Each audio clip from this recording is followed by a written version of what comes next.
So then where do the Palestinians actually come from? When we look at this term, the Palestinians, is that even a thing? Or are they actually indigenous to that land historically? And if not, where do they come from? It's interesting. That's a great question. Let's talk about the word Palestinian. And when you come to really the first and second century with Rome, Rome had conquered again Israel in Jerusalem in 70 AD, and they allowed the Jews to stay there. They just destroyed their center power, capital. Well, then when you get to Hadrian and others in the second century, again the Bar Kokhba revolt in 132 to 135. After that, it was quite clear that they said any Jew that steps foot in Jerusalem is going to be killed. And so what they did is the Romans, they looked at the history of the time, and in Greek, you can see this in Josephus. Anybody can do this. If you want to go to read Josephus, Josephus was a first century historian. He participated in the 70 AD revolt, 66 AD revolt. He was up in the north in Galilee. But if you read his writings, he was a Jewish historian, but he became a historian primarily for Rome. And if you read in his writings, and just people can look up the word Philistine. And so what he does in there is he is writing in Greek. And when he comes to the word Philistine, which we get from the Old Testament, and he's given Jewish history as an example. But when it comes to the word Philistine, he uses the word Palestinos. So that the word Palestinian or Palestine comes from these groups that were invaders in the 12th century BC. They called the Sea Peoples, right? These Philistines that came and lived along the Mediterranean coast, which of course Israel had trouble with in the book of Judges and other things, all the way down to the time of David and you name it. They were pretty much wiped out in the time of Nebuchadnezzar. So, but what the Romans did is they took this phrase, this Greek word for the Philistines, which again, they did it. They did it for spite. It's like they knew the history, and so they took the name of the ancient enemy, the Philistines, and they said, we're going to name this entire area Palestine. And so that is where this name, this word comes from. But if you look there, even there, when they renamed it that, who was living in the land? Jews. The first Palestinians were Jews who were remnant of the war of 80s. Again, the Jews weren't completely eliminated out of the land of Israel. We know that. Jesus did say they would be scattered, and most of them were. Of course, Rome took a lot of prisoners and stuff. But the first Jews were Palestinians simply because of that name change of the geography. And so for a modern Palestinian to make a claim that they have this connection to the land, or what they try to say now is like, oh, we're not even Palestinians, we're Canaanites, which is completely illegitimate as well, because now we're going back to 1400 BC when Israel took over the land. But again, it does not matter, because even if they had genetic blood to the Canaanites, which is unlikely, or just zero, God said, I've given this land to Israel. And so we see that in the first conquest. Now, there's certain people now, and you can see these videos where even people in the Saudi royal family are saying, you Palestinians, this land belongs to the Jews. I mean, they're saying this, that you guys, the land there have always been, it was Turks that were there. It was others that were brought from under the Turkish Empire. And so he said, you guys are the ones who are occupiers. You guys are the one coming in. So, this is from an Islamic perspective. They know the history, but as we know, the whole paradigm is filled with propaganda. So, And there's no Palestinian archaeology, correct? I mean, you have Jewish archaeology going back thousands of years. They're finding things all the time in the dirt around the Temple Mount that goes way back. I was listening to somebody talking about how they had moved the Muslims had actually moved a bunch of soil that was on the Temple Mount, and Jews started going through it when they relocated it, and they started finding stuff from thousands of years ago that relates to their own history in that location. Yes. So that's called the Temple Mount Sifting Project. And what they were doing was they were illegally tunneling. They were just excavating on the southeastern corner, south and southeastern corner of the Temple Mount. And they were taking this dirt because they were building a new mosque. And they were just digging, digging, digging. And thousands of trucks were taken out and dumped in the Kidron Valley. And so it's always been the dream of archaeologists to excavate on the Temple Mount. Of course, it's illegal. And so when they heard about this, they decided to go and they took the dirt because it was not, I mean, they have no archaeological context except a location. There's no strata. It's pretty typical stratigraphy. Okay, this layer, whatever. They took it and they just started sifting it. And they're finding innumerable things from the Second Temple period and the First Temple, even going back to the First Temple period of David and Solomon. So it's crystal clear that area goes all the way back to 3000 BC, and again in the First Temple. But what you'll see, for example, in archaeology that really began in like the 1870s, I'm talking like biblical Near Eastern archaeology. It was well known in, let's say, 100 years ago that they would discuss, or even more recently, even 50 years ago, they would talk about Syro-Palestinian archaeology. And so that was the phraseology that, again, in my academic studies, that was what we always heard, because Syria meaning Syria, Syro meaning Syria, and then Palestine. So they did not like to say Israel archaeology, and or even they would talk about the Levant being that whole area. Mm. But no doubt, biblical archaeology, the Bible lands, is quite clear that there was never any Palestinian government of any kind, except the Ottomans. There was never there. It was always a secondary group in the last 2,000 years, and even there, just like with Rome, none of the procurators wanted to be sent over to Israel. I mean, they're like, can we go to Egypt at least, or can we live in Greece? But and the land of Israel, as we said earlier, and even again, according to the writings, it was a backwater. Nobody wanted to live there. It was a backwater of the Ottoman Empire. And so for any modern Palestinian to make claim that, look, let's get some archaeology and show our history where we minted some coins, we had a full civilization, we had a government, we had an infrastructure, that is absolutely zero. So then where do they actually come from then? Do we know? Well, again, according to the Saudi family, these were transplants that have existed throughout history. Again, we know even in the time of the New Testament, or even in the Old Testament, you had foreigners that lived in the land that came, again, going all the way back to the Canaanites. There's no doubt, if we go back to Abraham as an example, like you said earlier, you can always go back to somebody. Where does it all begin? Well, we know that the Hittites and the Amorites and all the other, Heights. ites that God lists in Genesis 15 and others, they were living there. They're Canaanites, right? They're living there. And God said, that's it. I because of their wickedness, I'm going to kick them out. And so that's God's prerogative. And so if we want to fight about it, we had to have to go find, again, the Canaanites somewhere and say, who are their descendants? And there's clearly no specifically defined people that have maintained, that's the thing, that have maintained their identity through 4,000 years of history. So, but where they come from, all over the place. Mostly they're what we say today, or less what we've seen in modern times, is if you really want a Palestinian state, it's Jordan. It is the country of Jordan. Well, And that's what I've heard for many years, is that they're actually Jordanian refugees that were brought there or settled there. Is there any truth to that? absolutely, because if you go back to the establishment of the partition in 1947, you see that the people that were there were, again, transplants from all over the place, and even, again, a lot of the Saudi Arabia people, they're Arabs, and they're like, you guys aren't even Arabs. They don't want them to be considered as Arabs, even though they speak Arabic. But that doesn't your language doesn't define your ethnicity.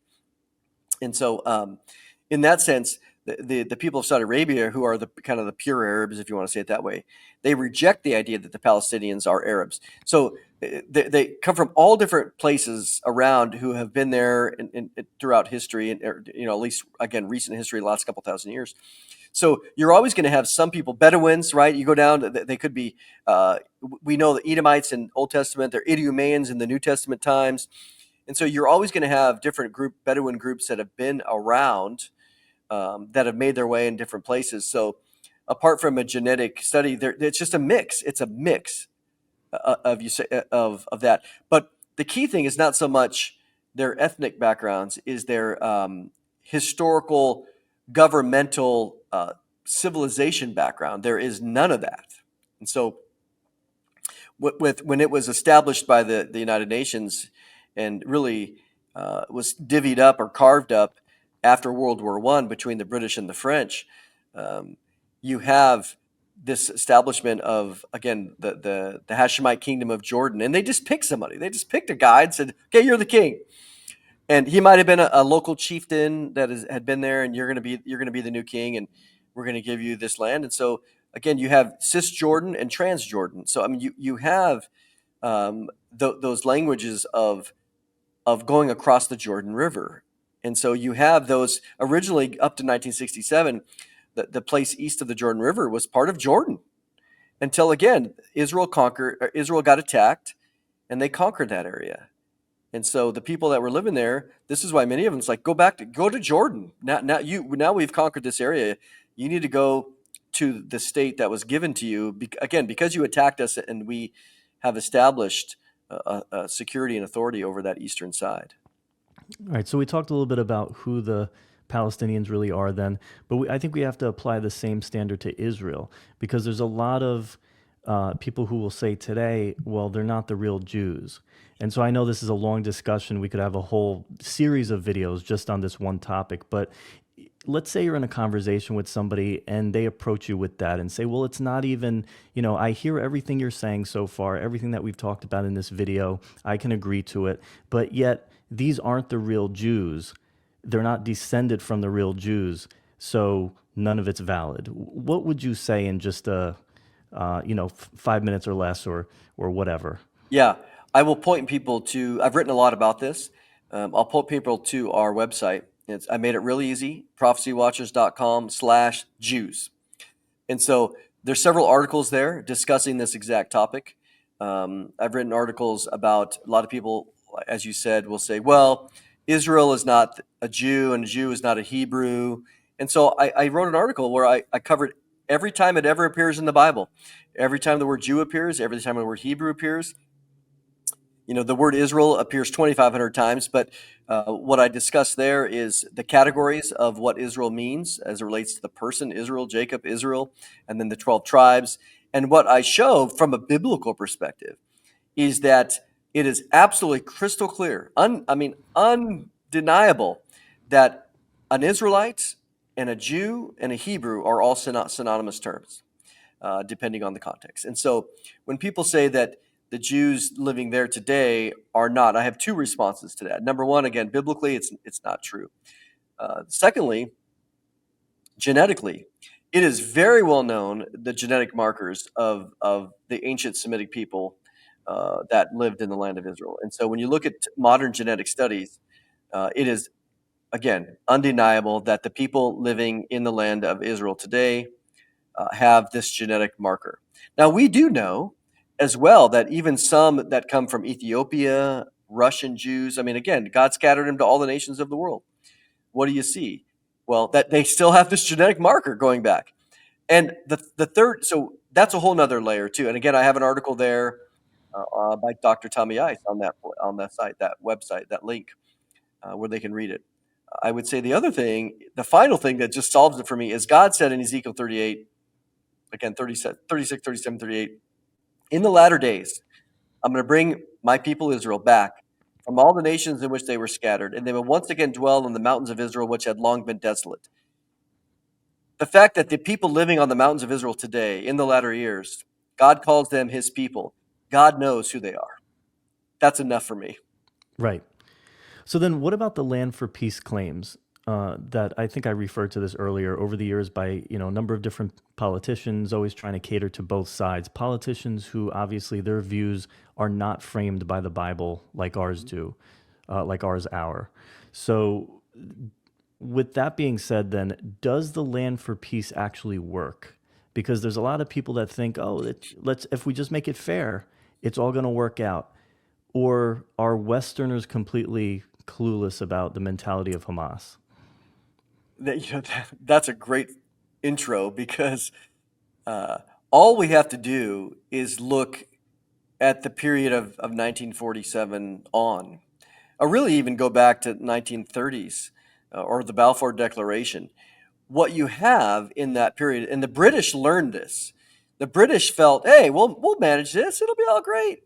And they learned the hard way that both sides, the Jews and the so-called Arabs that were living there, are stubborn, and they were not going to compromise either one. And so, when the United Nations made that partition, as we said, the Jews accepted and the others, and so they simply said, if it's just a matter of, hey, let's give them land, and people can do this on a map, and you see these memes where if you look at all the Arabic speaking world or the Muslim world from North Africa all the way around Saudi Arabia, Iran, all the way up to Turkey,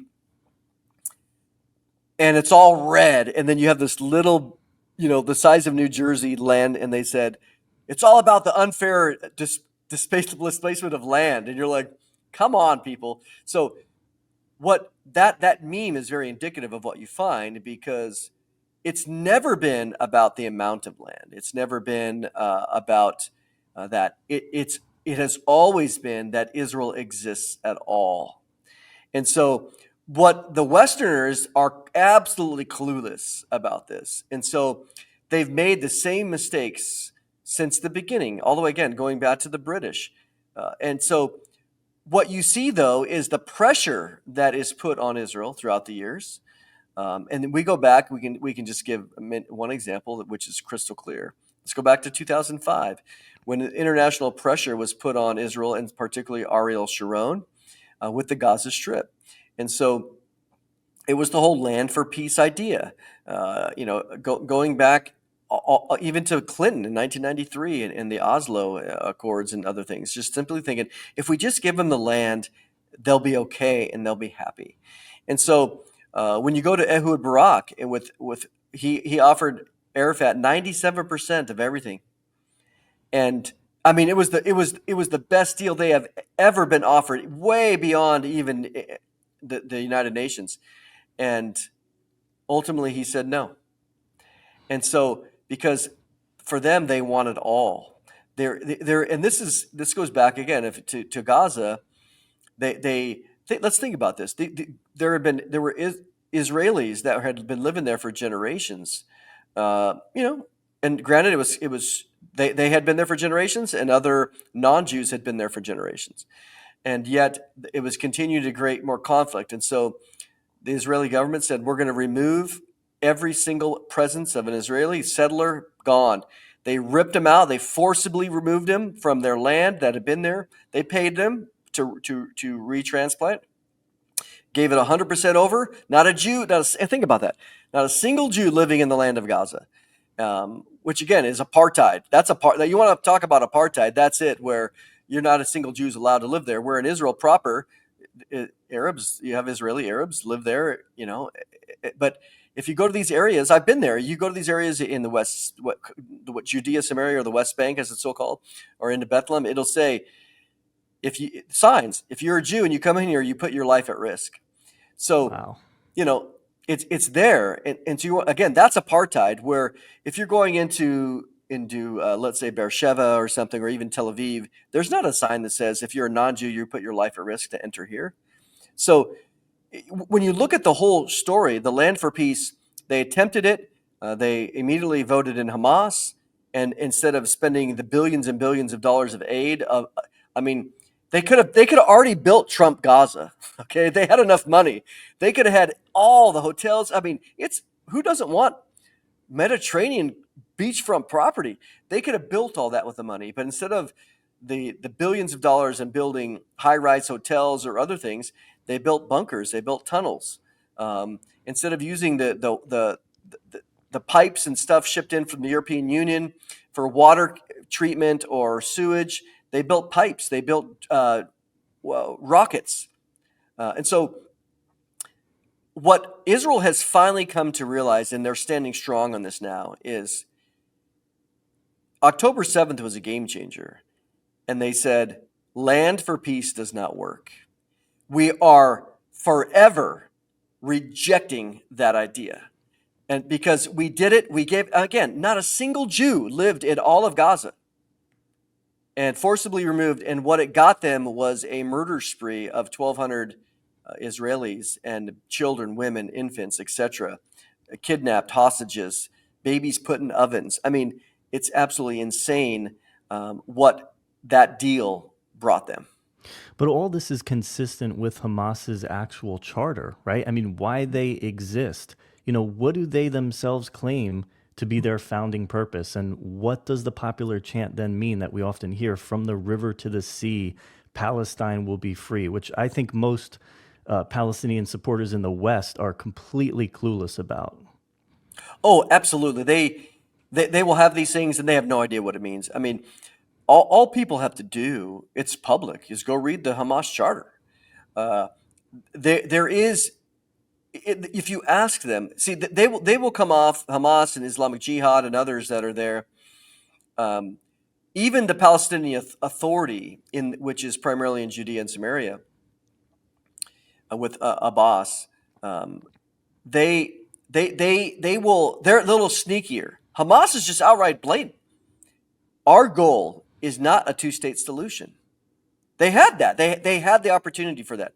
Our goal is the annihilation of Israel. Again, from the river Euphrates all the way to the Mediterranean Sea, Palestine will be free of Jews.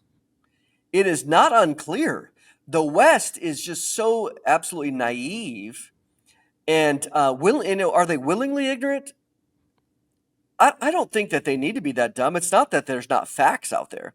I just think that they're willingly ignorant in understanding, again, or being willing to just accept Hamas's own words. Again, the West, and this is where I think some of the mistakes that Trump is making in that regard, in that Trump's not a dumb person. I don't know who specifically his advisors are in behind closed doors, but what we're seeing is this latest discussion of Gaza, as an example, is simply just, and as Americans, we think, what does the American want? We want the American dream. What's the American dream? Well, we want really a 3-bedroom house, a white picket fence. We want 2.3 kids, a dog. We want to have economic prosperity. We want to be left alone and have our liberties and freedom, and we want to be able to have fun. We like prosperity. We like wealth. We like comfort. Well, that's an American thing. When you go to a Palestinian, hey, well, you could move out of this area and I'll give you this. They're going, no, I don't want that. I want to get rid of all the Jews. That's my goal. That's my purpose of existence, is to get rid of the Jews. It's not a white picket fence. And so this is where all these offers of, if we just give them money, and if we give them money, they'll build a white picket fence and they'll build a house. Clearly, with the billions and billions and billions of dollars, they have not done that.